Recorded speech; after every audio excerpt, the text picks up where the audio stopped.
Dans nos désespérances, bien-aimés, il y a toujours un mais, un toutefois, un cependant, un pourtant, un néanmoins, un à vrai dire, par lequel le Seigneur nous fait signe, nous dit ce n'est pas fini. Ce n'est pas fini. Parce que si on dit, Jésus est mort, les grands prêtres, nos chefs l'ont livré, il a été condamné à mort, on l'a crucifié, nous espérions, etc., etc. Mais après il dit, toutefois, néanmoins, mais, cependant, cherchez dans vos misères le néanmoins, le cependant, le toutefois que Dieu a mis dans votre vie. Ces adversatifs, qu'ils soient des conjonctions ou des adverbes, nous enseignent que Dieu est toujours à l'œuvre, et ce, malgré les apparences. Malgré les apparences. Même si vous avez l'impression que l'olivier ne fleurit pas, que la récolte n'a rien donné, sachez, trouvez un cependant, un néanmoins. Je n'ai pas d'argent. Néanmoins, j'ai une femme qui me soutient dans ma souffrance. Parce que ce serait une double souffrance que de ne pas avoir de l'argent et d'avoir une femme qui vous fait la pression. Mais vous, il faut trouver les néanmoins. Je n'ai pas d'argent, mais mes enfants sont intelligents. Je n'ai pas d'argent. Néanmoins, toute ma famille est en bonne santé. C'est ça le toutefois. Toutefois, c'est Dieu qui vous fait signe. Il dit, non, non, je ne suis pas mort. Il y a quelque chose. Toutefois, les femmes ont vu. Même si elles ne l'ont pas vu. Donc ici, on dit, les femmes ont eu une vision d'ange. Des anges qui les déclarent vivants. C'est déjà quelque chose. Les anges disent que c'est lui que vous plairez. C'est lui que dont vous désespérez déjà. Les anges disent qu'il est vivant. Ils ont dit ça aux femmes. Et toutefois, on a des problèmes. Toutefois, néanmoins, cependant, il y a toujours un toutefois. Un adversatif. Mais, il peut être une conjonction ou un adverbe. Mais il dit non, non, non. Dieu te fait signe. Dieu n'a pas disparu totalement de ta vie. Il y a quelque chose qui te dit que Dieu va agir. Pourquoi tu ne meurs pas? Tu pouvais mourir. Toutefois, je suis en vie. Je suis malade. Je ne suis pas encore mort. Néanmoins, je suis en vie. Ce qui est arrivé aux disciples nous arrive aussi, bien-aimés. Il y a des moments de la vie où nous sentons que nos espérances sont déçues, où nous sommes aussi découragés. Où nous disons, nous espérions, nous pensions, nous avions la certitude, nous avions l'assurance qu'il allait nous aider, il allait nous soutenir. Mais maintenant, nous nous rendons compte que non, cet espoir-là est déçu. Nous n'avons pas ce que nous avons espéré.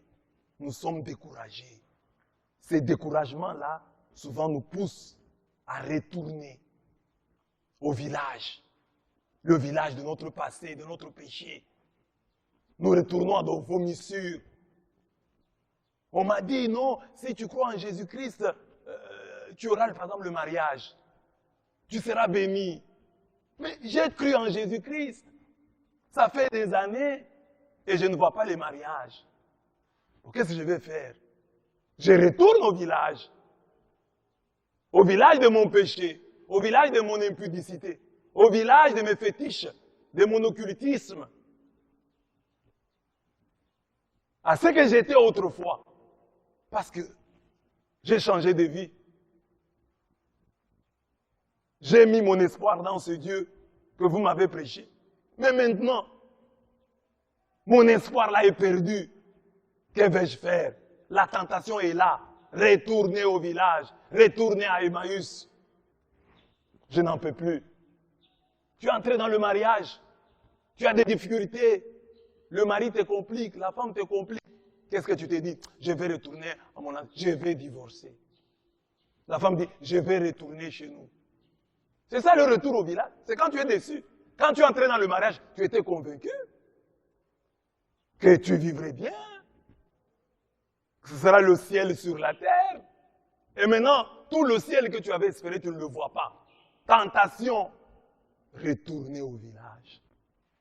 Le moment où nos espoirs sont déçus, mes bien-aimés, est un moment, est un kairos, est un temps de grâce, un moment favorable, dont nous ne profitons pas souvent. Le prophète Habakkuk nous indique comment nous comporter en ces moments difficiles, quand l'espérance est déçue, quand nos espoirs sont déçus, comment nous comporter. Habakkuk 3, 17 à 19 dit ceci. Le figuier peut-être ne fleurira pas, ne fleurira plus. Et la vigne ne donnera rien. La récolte d'olives fera peine à voir. Et la moisson ne donnera pas de quoi manger. Les bercailles seront vides de brebis et les étables de bœufs. Mais moi, je me réjouirai en Yahweh. Je tressaille de joie en Dieu mon sauveur. Yahweh le Seigneur est ma force. Il a fermé mes pieds comme ceux de la biche.